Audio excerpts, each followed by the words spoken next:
बहुत समय पहले की बात है। एक घने और सुंदर जंगल में एक शक्तिशाली शेर रहता था। वो खुद को जंगल का राजा कहता था। उसका नाम था सिंहराज। सिंहराज बहुत ताकतवर था, लेकिन उतना नहीं। वो छोटे जानवरों को कमजोर समझता था और अक्सर उनका मजाक उड़ाता था। तुम सब मेरे सामने कुछ भी नहीं हो, वो हारते हुए कहता। जंगल के सभी जानवर उससे डरते थे, लेकिन एक छोटी सी मधुमक्खी थी, मीरा। मीरा भले ही बहुत छोटी थी, लेकिन वो समझदार और बहादुर थी। उसे सिंहराज का घमंड बिल्कुल पसंद नहीं था। एक दिन सिंहराज जंगल में शिकार की तलाश में घूम रहा था। घमंड में चूर होकर वो इधर उधर देखे बिना तेजी से भाग रहा था। अचानक उसका पैर फिसला और वो एक गहरे कांटों से भरे गड्ढे में जा गिरा। आह! सिंहराज जोर से दहाड़ा।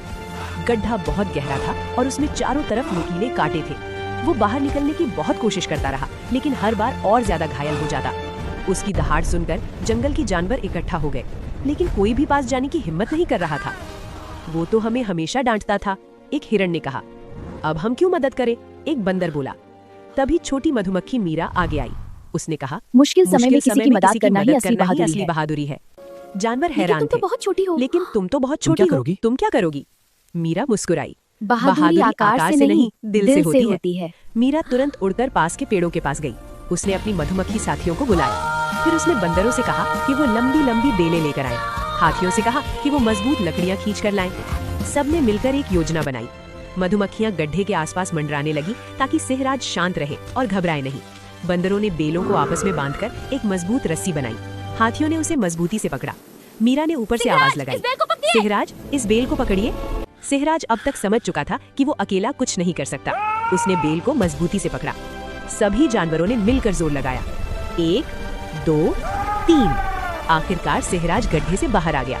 वो घायल था, लेकिन सुरक्षित था। सिंहराज ने पहली बार सिर झुका लिया। वो बोला, मैंने हमेशा तुम सबको छोटा समझा, लेकिन आज एक नन्ही मधुमक्खी ने मेरी जान बचाई। उसकी आवाज में अब घमंड नहीं, बल्कि विनम्रता मैंने आज सीखा है कि ताकत सिर्फ शरीर में नहीं होती, बल्कि दिल और एकता में होती है। उस दिन के बाद सिंहराज ने कभी किसी छोटे जानवर को कमजोर नहीं समझा। वो सबके साथ प्यार और सम्मान से पेश आने लगा और छोटी मधुमक्खी मीरा जंगल की सच्ची नायिका बन गई।